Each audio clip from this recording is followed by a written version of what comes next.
Hello everybody, it's Mike Paterson from Paterson Photography and First Choice Photo here in Lethbridge, Alberta, Canada. Welcome back to the studio. So one of the questions that I get from a lot of my students and a lot of my clients is, what equipment do I have?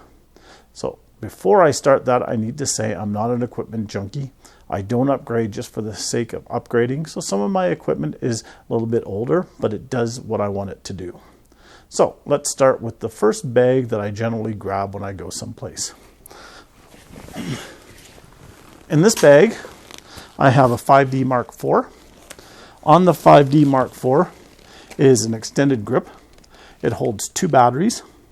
It also has the ability to shoot vertically, which is what I like the most about this grip, other than the batteries, is that I can shoot without twisting my arm this way all the time. And it seems that the older I get, the more my bones creak and crack. And if I'm shooting vertically for 3 or 4 hours, going like this, by the end of the day, I feel very tired. Whereas with this, it's a lot easier to shoot. It's a lot easier to handle. And I have all the buttons where I need them.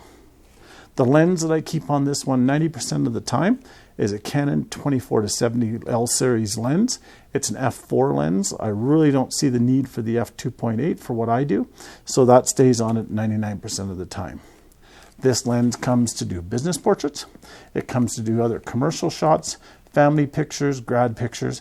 It comes to do some of the scenic stuff I do, the landscape stuff I do, and that's what it's designed for and that's what it's set up for. It's also used for doing some video. Now with that, I also have the 70-200 lens. Between the 24-70 and the 70-200, I have a range from 24 all the way up to 200. So it covers 90% of the stuff that this camera is set up for. I really don't need an extended reach with this camera because it's not what I've set it up for. I also have, as a sort of a fun lens and sort of for a different effect, I have a 50 1.8 lens with it. So if I want something really shallow depth of field, because occasionally when I go out someplace, I'll want that shallow depth of field, so I keep that with it as well. I have with it also a 580 flash. It's set up so that it goes onto that camera. And I also happen to have a diffuser for the flash. So within this bag, I have everything that I need for probably 75% of my studio work that I do, my commercial work that I do, and that sort of thing.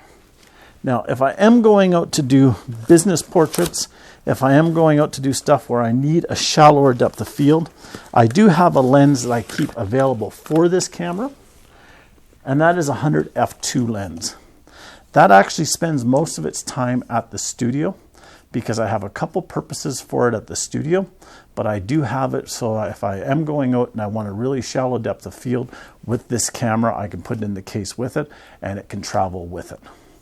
I love this lens. I've had this lens for a lot of years. It's not an official L series lens per se, but it's about as sharp as a lens you can get. And it does a lot of great work, and I love it, and I probably will never part with this lens. It is not image stabilized, neither is the 70-200, but I honestly don't see a need for what I use this camera for to have an image stabilized system. So the next camera that I have is the one that actually travels with me the most times when I'm out shooting my wildlife. In fact, it's actually my wildlife camera. This is a Canon 70D, one of several 70Ds that I have, and it is hooked up to what I have to call my favorite lens. It's, again, a Canon 70D, and it is hooked up to the Sigma 150-600. Now, a lot of people say, well, why didn't you go with the Canon lens? A lot of people say, well, why do you go with this camera? So let me explain to you why. I like the Canon 70D because one thing is, it's a camera that does everything I want it to do, and it has no extra features above what I need, so for me it works perfect. The second thing, and this is an area where a lot of people are probably sitting there cringing right now, is, but it's a crop sensor. Yes, it's a crop sensor, and I love it. What is a crop sensor? Well, on the Canon 5D Mark IV, it's a full frame sensor. The sensor on this one is a smaller sensor. So what does that mean? It means that when I'm putting this lens on it, it increases the magnification of this lens naturally. So This is a 150 to 600 lens. With the magnification of this camera, it's over an 800 millimeter lens, which is what I've got on this camera. I love it for that. Can I put this lens on my 5D Mark IVs? Yes, I can put this onto my 5D Mark IVs. But it'll be a 600 millimeter lens. It won't be an 800 millimeter lens, which is what it is on this camera. So that's why I have paired the two up. The other thing that I did, which was the most important thing with this matchup, is I programmed the camera and the lens together. So I've gone in and I focused the camera and focused the lens so that they are actually paired up 100%. And when I focus, I know everything is in focus and I know that it's working and doing what it's supposed to do. This body does not come off of this lens, and this lens does not go on my other bodies. It's as simple as that. Could I? If I wanted to, I could, but I don't. Like my 5D Mark IV, it has the extended grip. Like all my 70Ds, all my cameras, in fact, now have extended grips because I have the dual batteries on it, and I'm also able to shoot vertically. Which, when you're dealing with a lens that's this heavy, it's nice that you're comfortable. It's nice that you can hand hold it, and it's stable, and you're not trying to do all this twisting and everything with it, and it works perfect. Now, in this case, there's a few other things. I have remotes for it. I also have in this case, which is weird because it's the exact opposite of what this lens is, I have a 10 to 20 lens. I occasionally use the 10 to 20 on this camera body. Very seldom. It's actually set up to be used on the camera that I'm actually videotaping this with, which is another 70D, and I use this for my ultra wide stuff. This works great for real estate. This works great for commercial stuff where we're inside a tight space. This works great for construction pictures and so on and so forth. But I keep it in here just because I don't have space in a lot of my other bags. So that's why it's in here. I also have a battery charger in here for it. And that is currently, there's the other cords for it. That is currently all that is housed in here with it. This camera, like I say, it probably takes 10 times the pictures of my other cameras combined because I love my nature and my wildlife, and this does a lot. I have done insect pictures with it. I've done plant pictures with it. I've done pictures of bears. I've done pictures of just about anything you can imagine. The moon. I've done it with this lens. I love this lens. Now, another area that I get a lot of questions about and even some complaints about is, you mean you handhold that camera? You handhold that lens? The majority of my work that I do, I handhold my cameras. Why? Because I'm on the move and I don't have the time to set up a tripod, or nor do I have the energy to carry a tripod, to be truthful. As I've told people before, and it shouldn't come to a surprise to a lot of people, if you know me, you know that I have a lung disease and that my walking and my ability to carry stuff is semi-limited. So to carry a lot of weight, I suffer a great deal when I do that. So generally I hand hold this camera and I don't worry about lugging a heavy tripod with. If I am going out for a long time, I do have several monopods that I take with so that I can set the lens onto this, and it gives me a little bit more stability, and it actually helps me to be able to preserve some of my energy because it's resting on here and I'm not holding it up constantly during the day. It also works good for being a little bit more stable. It also works good as a walking stick. So that is how I usually have this paired.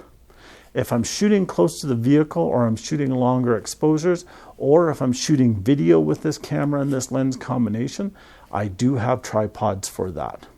I have actually 3 tripods. The one that's currently being used there is a lighter weight one. It has I think it's called a gun stock trigger on it, so that you can pull the trigger and that's how you reposition it.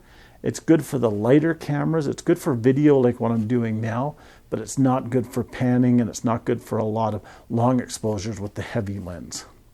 I then have a very heavy duty tripod, and I couldn't even tell you the name of it.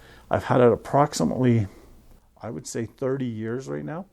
It's a great tripod, but it weighs as much as, well, probably as much as I do. It is a heavy sucker. It's built out of steel, and it's lasted me a long time. The only thing with it that's ever broken on it was one of the little grips on the top where the camera gets screwed down to came unglued. Other than that, the thing is a workhorse, and I love it. Again, it's not so much for video because it hasn't got a fluid head on it, but it does just about everything else I want it to do, and it's heavy enough that when I'm shooting long exposures, I'm not getting movement on it. My last tripod has actually only been with me for a week today. It's a Manfrotto, and it's got a fluid head on it, and it's actually a video tripod.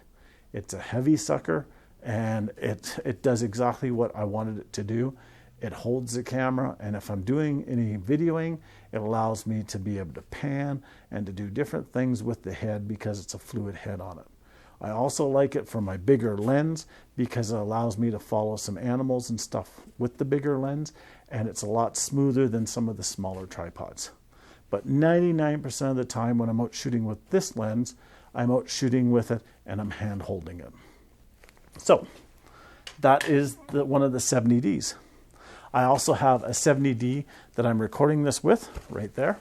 It's got the 18-135 kit lens that came with the camera. The day I bought the 70D, the only cameras that you could buy in Canada had the kit lens with it. So my idea was I was going to buy the lens and then I was going to resell it. Well, the 18-135 is an amazing lens. In fact, over my professional lenses, I would say it either ties or beats them in a lot of areas. It's designed for video. It has the STM motor system in it, so it's a quieter motor system. You don't get as many jerks and grinding as you do with even the L series lenses, and it's just a great lens. What I do with that system is, that system spends most of the time here at the studio as a studio camera, as a copy camera, and also as an emergency camera because some days I get called out when I don't have other gear with me, and that system actually can be put together quickly to hit the road. At the studio here, I also have another flash, possibly two more flashes here in the studio. I have one that I don't use very often that I could use in an emergency, but I have a 430EX, I think it is, that's also designed for the EOS system. It's a smaller lens or a smaller flash, but it's also the slave to the bigger one that I have. So if I need to take multiple lighting on location and I can't take my studio lights with me, I'm able to take that system. So what other lenses do I have? Well, at this time, I think that is 90% of the lenses I have, with the exception of this one here, and it's a 100 f2 macro. I bought it a number of years ago. It's one of the only lenses I think I've ever bought used. It was from a client that I know, and it wasn't even used. She still had it in the box, but she had bought it. She thought she wanted it, and she never did get around to using it. So she brought me in a bunch of lenses and asked if I wanted to buy them. I said no, but I would help her sell them. And after seeing this lens, I decided that I should buy this lens. I don't use it much, but when I do use it, I fall in love with it all over again. I took it out last night to do some spider pictures and some plant pictures, and it's just an amazing lens. It doesn't travel with me very often. It's a lens that I have to want to take out. It doesn't just go in my bag and I think that I may use it during the day. It's something that I will take out when I'm going out to do something specific. So that is my camera systems themselves. Now, I do have a few other little accessories and such. The first thing that I'm going to talk about is for my videoing. I have a couple shotgun mics. They're both identical. They're both Takstar mics. They come from China. They are not what I would call a professional microphone for doing groups of people or for doing people speaking. It works for that, but I bought them specifically for doing nature sounds.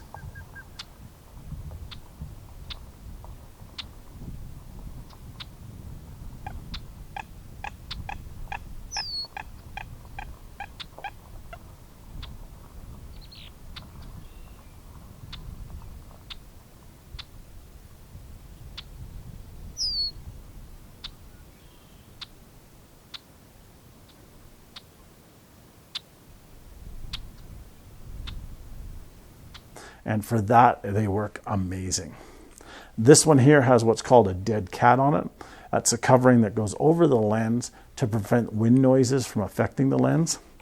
This one here does not. Now, why do I have two if they're exactly identical? Funny story. I ordered one just when COVID-19 was hitting. I ordered it off of Amazon. I had a lot of people tell me it was a great lens. I had a lot of people tell me that they would order it, they would use it, or they do use it, and that I should get one off of Amazon. So I ordered it off of Amazon, and when I ordered it, they said it would be here in 3 days. The minute after I ordered it, I got an email from them saying it was delayed indefinitely and that would take 4 to 6 weeks to get here.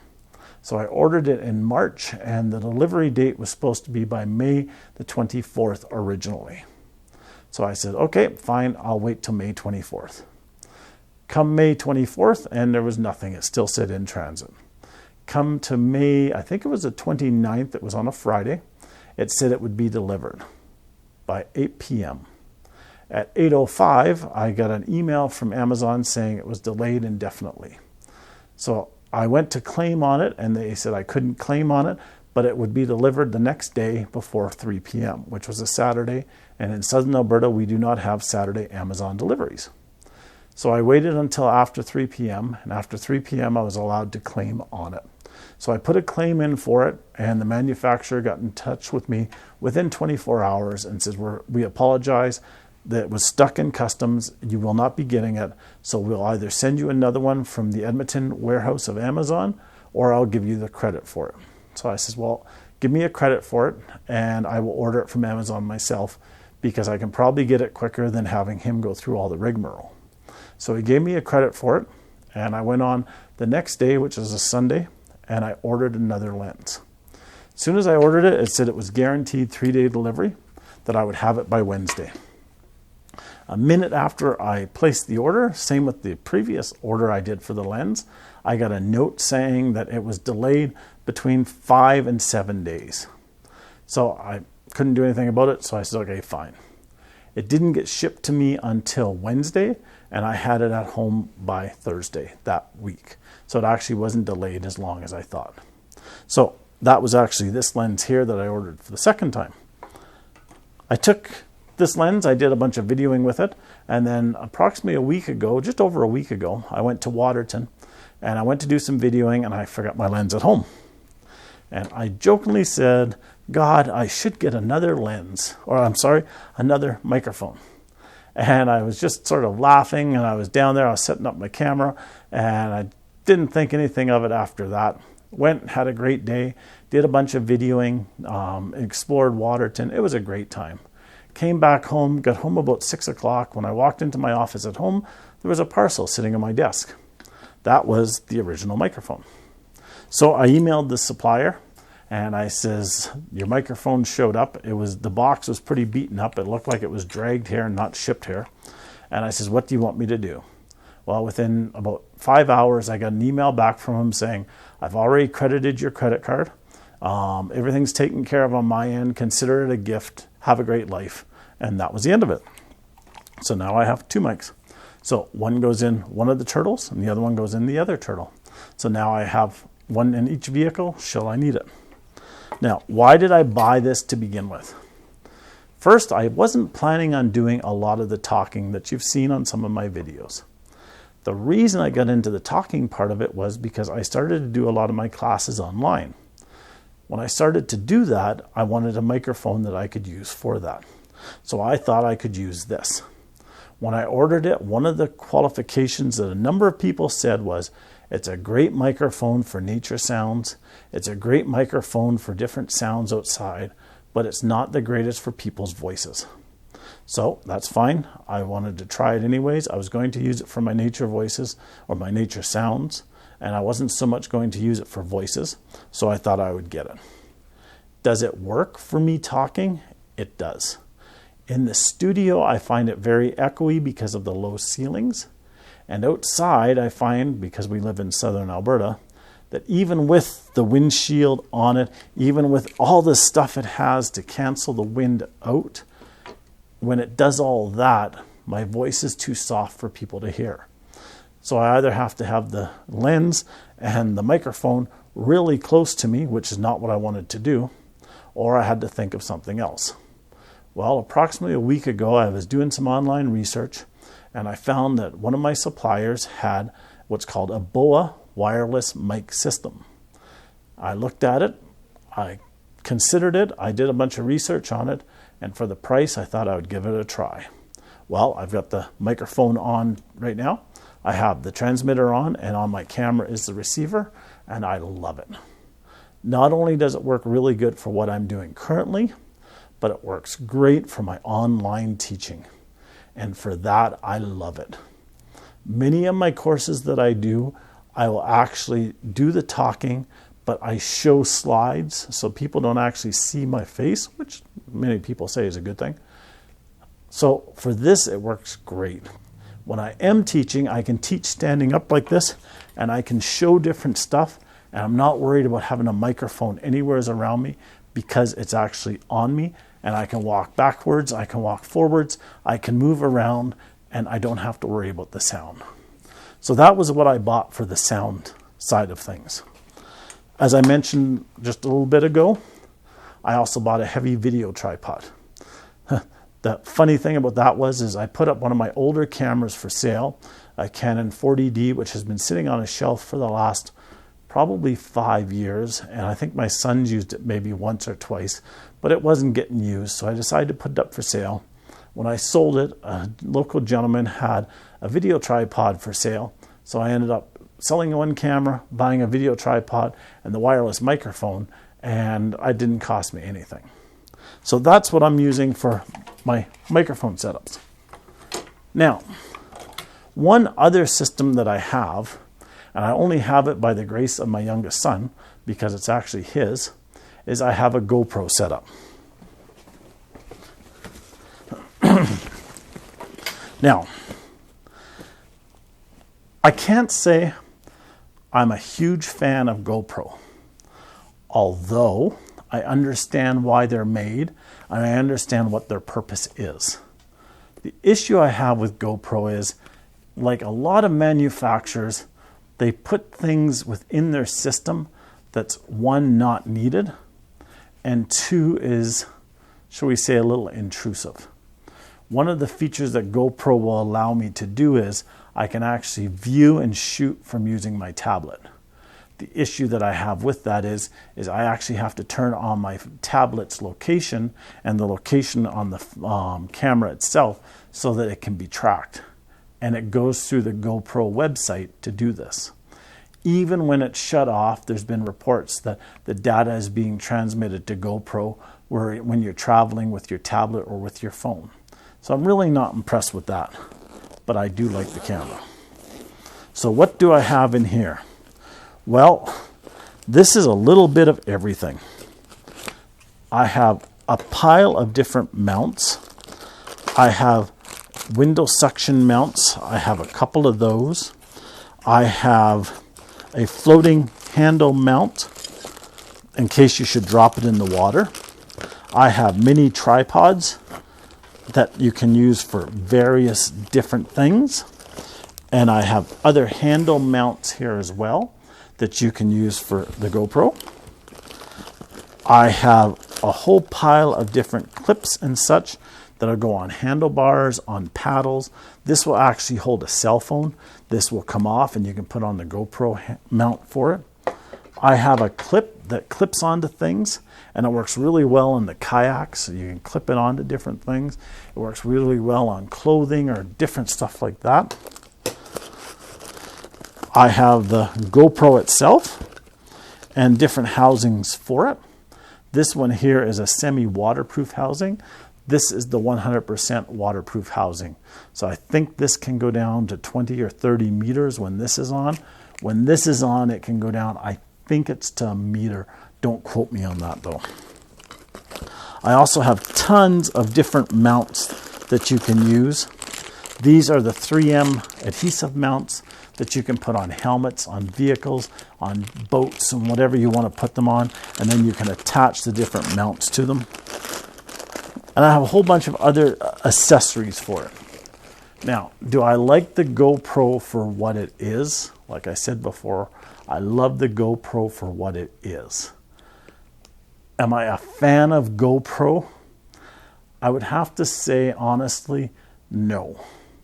I've looked at some of the other companies out there, and I've considered buying theirs, but as it is now, my son's let me use his setup. So I think I will continue with GoPro for now.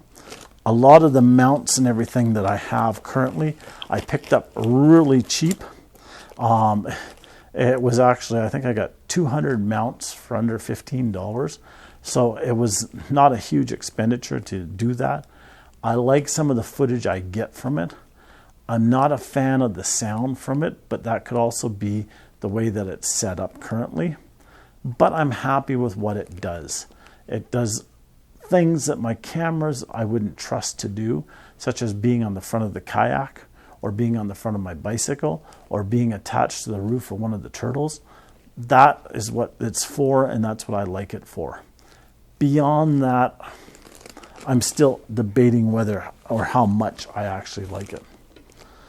So that's about everything that I have for camera equipment itself. Now you see behind me there's a studio light.